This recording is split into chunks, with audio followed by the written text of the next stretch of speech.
ایک آدمی کو میں نے کہا بھائی آپ پیشاب میں احتیاط نہیں کرتے چھینٹوں ان چیزوں سے, یا آپ کو جو ہے نا تو عذاب قبر ہے. اس نے کہا یار قبر آئے گی تو دیکھیں گے یار, ہو سکتا ہے بخش دے اللہ تعالیٰ, ابھی دیکھا نہیں ہے نا عذاب قبر, اس لیے کیا کہہ رہے یار ہو سکتا ہے اللہ کوئی نیکی کام آ جائے, اللہ بخش دے.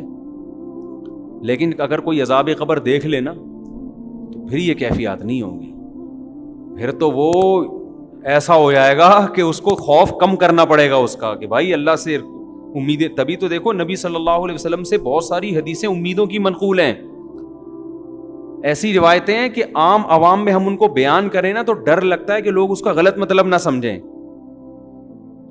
مثال کے طور پر ایک حدیث میں آتا ہے رسول اللہ صلی اللہ علیہ وسلم نے صحابہ سے فرمایا اگر تم سب لوگ گناہ بالکل چھوڑ دو, کبھی کسی سے گناہ ہو ہی نہیں, کوئی غلطی نہیں ہوتی کسی سے, اللہ تمہیں ختم کر دے گا, مار دے گا ایسی قوم کو.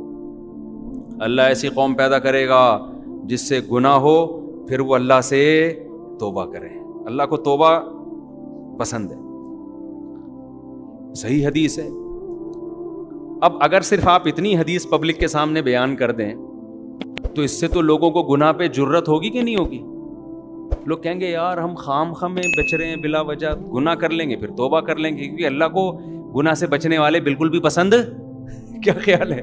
اللہ تو کہہ رہا ہے گناہ سے بالکل بچو گے تو میں تو مار کے ختم کر دوں گا, ایسے لوگ مجھے چاہیے ہی نہیں. بھائی بات یہ کہ یہ جن کو خطاب کیا جا رہا ہے نا ان کے دلوں میں آگ کا اتنا خوف پیدا ہو گیا تھا, اتنی جہنم کی آگ کا ڈر کہ حضرت عمر رضی اللہ تعالیٰ عنہ کے تو رو رو کے یہاں نالیاں بن گئی تھی اللہ کے خوف سے. یہ لوگ آپ کے سامنے بیٹھے تھے, اتنا خوف کا غلبہ تھا حضرت عمر میں, وہ کہتے تھے کہ قیامت کے دن اللہ مجھے جنت نہ دے, بس میرے گناہ معاف کر دے میری نیکیوں کے بدلے, تو بس مجھے یہ بھی قبول ہے, مجھے ڈر ہے کہ میں پکڑا نہ جاؤں کہیں. حضرت ابو بکر پہ ایسا خوف کا غلبہ, گھاس کا تنکا اٹھا کے کہتے کاش میں گھاس کا تنکا ہوتا, میں مٹی ہوتا, انسان نہ بنتا تاکہ حساب نہ ہوتا. ایسا ان کے دماغوں پہ ایک حساب کتاب کا خوف مسلط تھا. لیکن یہ کیفیت ان کی بھی ہر وقت نہیں ہوتی تھی, تو ایسے لوگوں سے امکان تھا کہ کوئی چھوٹا موٹا گناہ ہو جائے, تو جب ہو جاتا پھر وہ کیفیت بحال ہوتی, تو ان کو خوف کا بہت غلبہ, اتنا خوف کہ اس سے انسان عمل میں پیچھے, مایوسی پیدا ہونے لگتی ہے کہ یار ہم تو نیک بن ہی نہیں سکتے, چھوڑو جنت میں جانے کی. جیسے ایک آدمی کو پتا ہے میں کامیاب ہو ہی نہیں سکتا تو وہ امتحان کی تیاری کرنا چھوڑ دیتا ہے. تو ایسے لوگوں کو کیا کہا جاتا ہے, بیٹا کوئی بات نہیں, اس دفعہ ترقی پاس ہو گئے, اگلی دفعہ کراچی میں تو یہ تسلیوں پہ ہی چل رہا ہے سارا سیٹ اپ نا, بیٹا کوئی بات نہیں اس دفعہ نمبروں سے رہ گئے. اب ایک پڑھنے والا قابل بچہ ہے, آپ کو پتا ہے محنت کر رہا ہے, سی اے کے پیپر دے رہا ہے, سی اے کے پیپر فرسٹ پہلی دفعہ میں نہیں ہوتا, اس میں فیل ہوتے ہوتے ہی انسان پہنچتا ہے. تو پہلا پیپر دیا, اس میں نمبر کم آ گئے, 2 نمبروں سے رہ گیا, تو باپ عقل مند ہوگا, کیا کہے گا, کوئی بات نہیں بیٹا, شروع میں نہیں کہے گا کہ بیٹا فیل ہو جانا کوئی بات نہیں, اگلے میں محنت, شروع میں تو کہے گا بیٹا پاس ہونا ہے تو نے. اب دیکھ لیا بیٹا محنت کر رہا ہے پھر بھی فیل ہو گیا, تو باپ عقل مند کیا کہے گا, کوئی بات نہیں بیٹا یہ تو سی اے کا پیپر ہے, اس میں تو پہلی دفعہ اگر کوئی پاس ہو جائے تو ایب نارمل ہونے کی علامت ہے یہ. صحیح ہے نا, ہاں اس کا مطلب اس کا دنیا میں پڑھائی کے علاوہ کوئی کام ہی نہیں ہے. جو نارمل لوگ ہوتے ہیں نا وہ فیل ہو کے آگے جاتے ہیں. میں بتا دوں آپ کو, میں جب میٹرک میں آتا نا, میٹرک تک ہم لوگ بڑے اچھے نمبر آتے تھے. میرے بھائی نے کہا یہ پاس ہونے کا شوق صرف میٹرک تک ہی ہوتا ہے, فرسٹ ایئر سیکنڈ ایئر سے بندہ فیل ہونا شروع. واقعی پھر الحمدللہ اللہ نے بڑا نوازا. فرسٹ ایئر میں 2-3 پیپر مشکل تھے, ہم نے چھوڑ دیا کہ سیکنڈ ایئر میں دیں گے, اس کو اکٹھے دے دیں گے. تو اور ذہین لوگ مشکل سے ہی پاس ہوتے ہیں, یہ بھی میں آپ کو بتا دوں, ان کا دماغ ادھر ادھر چلتا بہت ہے. لڑکیاں جو پڑھائی میں اتنی آگے ہیں نا, یہ ذہین ہونے کی علامت نہیں ہے, یہ ان کی فکر کیا ہوتی ہے, وہ محدود ہوتی ہے نا. ان کو پڑھائی ہے تو پڑھائی, آدمی کے پاس تو اتنے مسئلے ہیں, وہ چھوڑو بھی کیا مسئلے آپ لوگ کے, وہ تو گھومتا رہتا ہے اس کا دماغ. وہ اگر خود پڑھ رہا ہوگا اور کوئی اس کی کلاس فیلو شوق سے پڑھ رہی ہوگی تو اس کو وہ پڑھتی بھی زیادہ اچھی لگ رہی ہوگی کتاب کی نسبت. کہہ رہے یار سبحان اللہ, اصل تو یہ ہے, ٹھیک ہے نا. اس کا دماغ ایک جگہ ٹکتا نہیں ہے, پھر سوچتا ہے, پھر وہ سیاسی حالات اور پھر بہت سارے آدمی کے دماغ میں نا چیزیں بھری ہوئی ہوتی ہیں. پڑھائی میں نمبر لانے والے 2 قسم کے لوگ ہوتے ہیں, یا تو بہت محنتی ذہین یا بہت بے وقوف. یا تو بہت ہی محنتی ہو نا وہ بھی چلے جاتے ہیں, یا میں نے پڑھائی بہت بیوقوف لوگوں کو دیکھا ہے کہ نمبر اچھے آ رہے ہوتے ہیں رٹے لگا لگا کے. درمیانی طبقہ تو تھوڑا سا اس میں دماغ ہونا, وہ پھر بہت مشکل سے پڑھائی, وہ ٹکتا ہی نہیں ایک جگہ. وہ پھر کبھی وہ بیٹھتا ہے تو کہتا ہے یار ڈاکٹر کی میڈیکل کالج میں پڑھتا ہوں تو ٹھیک ہے تو تیاری کرتا ہوں, پھر کہتے ہیں میڈیکل کالج جب تھوڑا مشکل لگتا ہے کہہ رہے انجینئر بن جاؤ نا, میڈیکل کالج کی کیا ضرورت ہے. اگلے دن وہ کہتا ہے چلو انجینئرنگ پڑھتا ہوں, پھر کہتے ہیں انجینئرنگ چھوڑو بزنس میں دیکھو کتنا پیسہ ہے یار. اگلے دن یہ ہمارے یہاں لڑکے بیٹھے ہوئے پلان بنا رہے ہوتے ہیں, پھر وہ بزنس کی طرف آئے گا, پھر کہتا ہے ان سب چھوڑو 4 شادیاں کرو رزق خود بخود آئے گا, مفتی صاحب کا بیان ہے. آخر میں یہاں کے اینڈ ہوتا ہے, ٹھیک ہے نا, کہ یار شادیاں کرو بچے پیدا کرو, اللہ کہتا ہے شادیاں کرو رزق خود بخود چھپڑ پھاڑ کے آئے گا. تو پھر وہ کسی کام کا رہا ہی نہیں, تو دماغ اس کا گھومتا ہے. تو میں کیا بات کر رہا تھا, کہاں سے کہاں اتنی باتیں منتشر ہو رہی ہیں. نہیں وہ تو چل رہا تھا, یہ مثالیں یہاں کہاں سے آئیں. میں یہ عرض کر رہا تھا کہ 2 جذبے ہوتے ہیں نا انسان میں جو اس کو موٹیویٹ کرتے ہیں. نہیں یہ مثالیں یہاں کہاں سے آنا شروع ہو گئیں. ہاں میں عرض کر رہا تھا کہ دیکھو نبی صلی اللہ علیہ وسلم نے کن صحابہ کو یہ حدیث بتائی. میں سی اے کی مثال دے رہا تھا کہ یار ایک پیپر رہ گیا تو باپ کیا کہتا ہے کہ بیٹا یہ تو سب کے رہ ہی جاتا ہے, یہ تو سب کا رہتا ہے, کوئی بات نہیں اگلے میں ٹرائی کر لینا. تو صحابہ کی حالت یہ تھی کہ وہ گناہ کو, حضرت عبداللہ بن عباس کہتے ہیں ہم نبی کے دور میں کوئی کسی سے گناہ ہو جاتا نا تو ہمیں ایسا لگتا تھا جیسے کوئی پہاڑ ہے ہمارے اوپر گرنے والا ہے, ایسا اللہ کا خوف ہوتا تھا. اب خود دیکھو نا ایک صحابی سے زنا ہوا, نبی سے آ کے کہہ رہے ہیں کہ مجھے رجم کریں, پتھر مار کے ہلاک کریں. نبی نے ان کو نکال دیا اپنی محفل سے کہ جاؤ, بتا دیا گویا بزبان حال کہ توبہ کرو بس اللہ سے. تسلی نہیں ہو رہی, دوبارہ آئے یا رسول اللہ آپ مجھ پہ حد جاری کریں. عورت بھی ایسا کر رہی ہے, عورت کا دل تو بہت کمزور ہوتا ہے, وہ تو پتھر مارنا اس کے لیے مشکل ہے. وہ یہ منظر نہیں دیکھ سکتی کہ لوگ کسی کو پتھر مار رہے ہوں, اور وہ نبی کے پاس صحابی آ رہی ہیں یا رسول اللہ مجھ سے زنا ہو گیا آپ مجھ کو رجم کریں. نبی نے ان کو بھیج دیا واپس, جاؤ, یعنی اشارہ کر دیا کہ بھئی اللہ سے توبہ کرو. دوبارہ آئیں, چوتھی بار آئیں تو نبی نے کہا کہ تمہیں حمل ہے, واپس چلی جاؤ. وہ اگر دوبارہ نہ آتی نبی ان کے پیچھے کسی کو نہیں بھیجتے. کتنا خوف, بچہ جن لیا, بچہ لے کر آئیں, یا رسول اللہ اب اس کی جان ضائع نہیں ہوگی کیونکہ بچے کا کیا قصور تھا, آپ مجھے رجم کریں. نبی نے فرمایا اگر تمہیں رجم کر دیا تو اس بچہ تو ماں کے بغیر یہ اس کی تو تربیت ہی نہیں ہو سکے گی, یہ تو روٹی پانی کا محتاج ہے.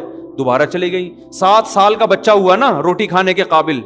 ہمیں بھی جوش پیدا ہوتا ہے گناہ سے توبہ کا 2 منٹ کے لیے, اس کے بعد ختم. کتنا ڈیلے کیا نبی نے ان کو کہ یہ واپس نہ آئیں. وہ واپس آئیں, بچے کے ہاتھ میں روٹی کا ٹکڑا کہ یہ خود کھاتا ہے اب. پھر ان کو رجم کیا, جنازہ پڑھایا نبی نے. حضرت عمر نے عرض کیا یا رسول اللہ ایک عورت نے زنا کیا, آپ جنازہ پڑھا رہے ہیں. تو نبی نے فرمایا لقد تابت توبۃ لو قسمت بین 70 من اہل المدینہ لوسعتهم. اے عمر اس نے ایسی پیاری توبہ کی ہے کہ اگر مدینہ کے 70 کبیرہ مرتکب گناہ گاروں میں اس کو ڈیوائیڈ کیا جائے نا تو ہر ایک کی بخشش کے لیے کافی ہو جائے. 70 آدمیوں کی توبہ اس ایک نے کی ہے, اکیلی نے. تو ایسے خاندانی لوگ تھے, گناہ شیطان نے کرا دیا. ان کو یہ کہا جا رہا ہے, امیدیں دلائی جا رہی ہیں, اتنے مایوس نہ ہو, کوئی بات نہیں, ہو گیا, گڑ گڑاؤ اللہ کے سامنے. یہ گڑ گڑانا بھی اللہ کو پسند ہے, اور اتنا پسند ہے کہ اگر سارے ہی نیک بن جائے نا ایسے صوفیوں کو اللہ ختم کر دے گا. اللہ کہے گا معافی مانگنے والے کہاں گئے بھائی. تو یہ ان کے بارے میں, ہمارے بارے میں قطعاً نہیں ہے کہ ہم کہیں یار اچھا ہوا ہم بھی گناہ کر رہے ہیں. بھائی ہم تو, وہ ہماری کیفیات ہی نہیں بن رہی گناہ کر کے, وہ ہمیں خوف ہی پیدا نہیں ہو رہا. تو میں جلدی سے اصل بات کی طرف آتا ہوں کہ بھائی صرف ایمان کافی نہیں ہے, وہ کیفیات بنانا ضروری ہیں. تبھی تو قرآن کہتا ہے اذا تلیت علیہم آیاتہ, ایمان والے وہ ہیں جب ان کے سامنے ہماری آیات تلاوت کی جاتی ہیں, وجلت قلوبہم, ان کے دل دہل جاتے ہیں. وَإِذَا سَمِعُوا مَا أُنزِلَ إِلَى الرَّسُولِ, جب یہ اس کلام کو سنتے ہیں جو رسول پہ نازل ہوا. تَرَىٰ أَعْيُنَهُمْ تَفِيضُ مِنَ الدَّمِ, اے نبی آپ دیکھتے ہیں ان کی آنکھوں سے آنسو بہنا شروع ہو جاتے ہیں. یہ وہ کیفیات تھیں جو صحابہ کی بنتی تھیں. آج ہمارے دل کیا ہو گئے, خشک, سخت ہو گئے. قرآن کہتے ہیں نا فَوَيْلٌ لِّلْقَاسِيَةِ قُلُوبُهُمْ، جن کے دل سخت ہو گئے، نصیحت کی بات ان کے دل پہ اثر نہیں کر رہی.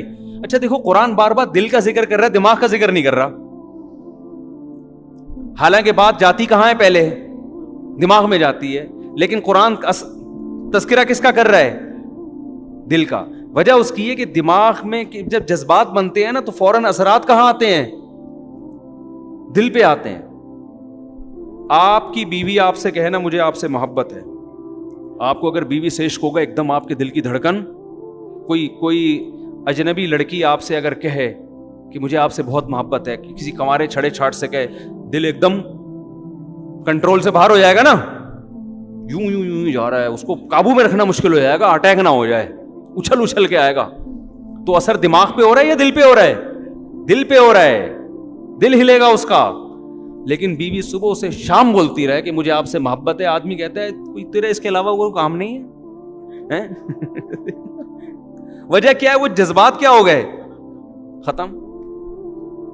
تو دماغ تو ہلے گا، دل پہ اتنا سا بھی اثر نہیں ہو. اور اگر ہوگا بھی تو الٹا ہوگا، یعنی الٹا اثر. جیسے کوئی خاتون شادی سے پہلے کہہ دیتی نا آئی ہیٹ یو، تو وہ والا اثر ہوگا، اس میں دل ہلتا نا، یہ والا ہلنا شروع ہو جائے گا، اس طرح کا دل ہلتا ہے.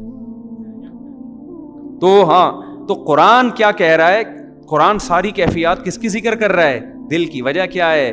یہ بتانے کے لیے کہ صرف ایمان کافی نہیں ہے، عمل کے لیے کس کا بننا ضروری ہے؟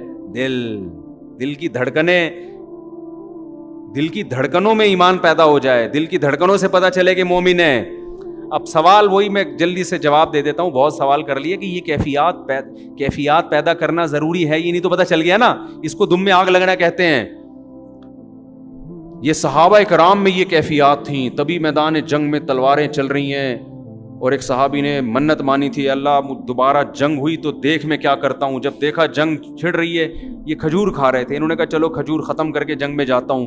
لیکن کہا کہ جنت قریب کھڑی ہوئی ہے بھائی، جنت میرے سامنے، اللہ کی قسم یہ کھجور کھانے کا زمانہ بہت طویل ہے، اتنی دیر میں جنت؟ نہ ابھی جاؤں گا.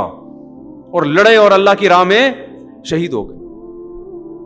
اور ہماری جو جنت پہ کیفیات بنتی ہیں، جنت پہ بیان سن لیا، یہ نہریں، یہ حوریں، تھوڑا سا خیال آتا ہے اچھا ٹرائی کر کے دیکھتے ہیں، تو ایک دن بمشکل اٹھے گا جیسے قبر سے مردے کو اکھاڑا جا رہا ہے، فجر میں آ کے کھڑا ہو جائے گا فجر میں. بس اس کے بعد پھر 6 مہینے تک مارکیٹ سے شارٹ، ورنہ تو یہ بھی نہیں ہوگا.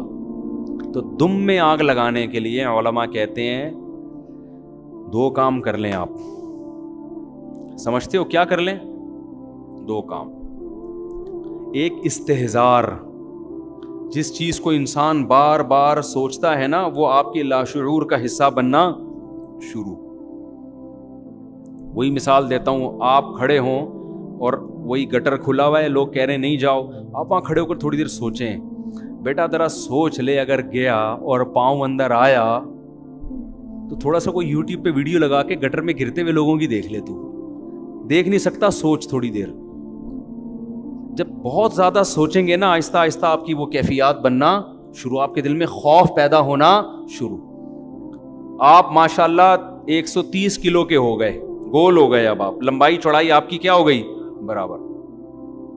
مٹھائی کے لڈو آپ کے سامنے رسگلے پڑے ہوئے ہیں، کسی نے کہا یہ رسگلے، دوسرے نے کہا بھائی تو اپنا موٹاپا دیکھ، شوگر ہو سکتی ہے، بلڈ پریشر ہو سکتا ہے. آپ نے کہا بے یار وہ دیکھا جائے گا، ابھی تو کھاؤ. لیکن کھانے سے پہلے استحضار کریں. آپ 2-4 اپنے پرانے دوستوں کو ہسپتالوں میں دیکھیں جا کے، یا تصور کریں یار اس دن فلاں کا انتقال ہوا تھا، ایسے یوں پڑا ہوا تھا، ہیں بھائی تختے پہ، ایسے ہی ہوگا نا، ایسے تختے پہ پڑا ہوا تھا، اچھا بھلا ہٹا کٹا تھا، اس دن فلاں کو برین ہیمریج ہوا تھا، اب وہ تھا، اب ہے بولو، اس کا جنازہ اتار رہے تھے ہم قبر میں. جب یہ سوچنا شروع کریں گے نا تو وہ لڈو میں آپ کو وہ لڈو زہر لگنا شروع ہو جائیں گے، آپ کو اس میں سانپ کے پھن نظر آئیں گے. سمجھ رہے ہو کہ نہیں سمجھ رہے؟ سانپ کے پھن نظر آئیں گے اس کے اندر. آپ اگر جتنا سوچو گے اتنا وہ زہر لگے گا، آپ کو اتنا زہر لگے گا. تو مریضوں کا جب انسان سوچتا ہے نا بھائی وہ بھی ان کے ساتھ یہ ہو گیا, ان کے ساتھ, جب سوچتا ہی نہیں ہے تو پھر پھوڑتا چلا جائے گا. یقین تو ہے کہ ایسا ہوگا لیکن استحزار نہیں ہے, اس کو کہتے ہیں استحزار. استحزار کا مطلب حاضر کرنا کسی چیز کو, دماغ میں لائیں اس کو. علماء کہتے ہیں 24 گھنٹے میں ایک ٹائم نکال کے نا سوچا کریں, ایک دن پھٹے پہ لیٹا ہوا ہوں گا میں, موت کا یقین سب کو ہے, استحزار نہیں ہے, سب کو پتا ہے مریں گے. کوئی آپ کو آ کے کہتے ہیں مریں گے تو کون سی کوئی نئی معلومات دے رہا ہے, پتا ہے مریں گے, کیا کروں میں مریں گے تو, چل فلم دیکھنے چلتے ہیں. لیکن اگر تھوڑی دیر کھوپڑی استعمال کرنا بیٹا, اس کا مطلب پتا ہے کیا ہے مریں گے کا, تھوڑی دیر سوچ لیں. ایک دن پھٹے پہ لیٹا ہوا ہوں گا. ہمارے حضرت سے جب ہم بیعت ہونے گئے نا تو حضرت سے بیعت ہو گئے ہم, حضرت نے وعدے کیے نماز پڑھیں گے, یہ کریں گے. حضرت نے ایک عمل بتایا, فرمایا روزانہ 5 منٹ کسی بھی ٹائم پہ یہ سوچنا ہے کہ ایک دن میں پھٹے پہ لیٹا ہوا ہوں گا اور مجھے غسل دیا جا رہا ہوں. دائیں کروٹ لٹاؤ جی, مفتی طارق مسعود صاحب. اس وقت مفتی بھی مشہور نہیں تھے. طارق صاحب کو دائیں طرف لٹاؤ, ادھر سے پانی بہاؤ. ڈر لگ رہا ہے کہ نہیں لگ رہا؟ اس لیے نہیں لگ رہا کہ میں لیٹا ہوا ہوں. آپ لیٹو گے پتہ, ابھی مجھے لگ رہا ہے, آپ کو تھوڑی لگے گا. آپ بھی اتنے ہوشیار ہو, میرے بارے میں سوچ رہے ہو کہ پھٹے پہ, میں آپ کو اس لیے اپنی مثال دے رہا ہوں کہ اپنے بارے میں سوچو. سمجھ رہے ہو آپ بھی نا, شیطان کہتا ہے اچھا یہ بھی لیٹے ہوئے ہو ایک دن پھٹے پہ, تو آپ یہاں لیٹے ہوئے نہیں ہو گے پھٹے پہ,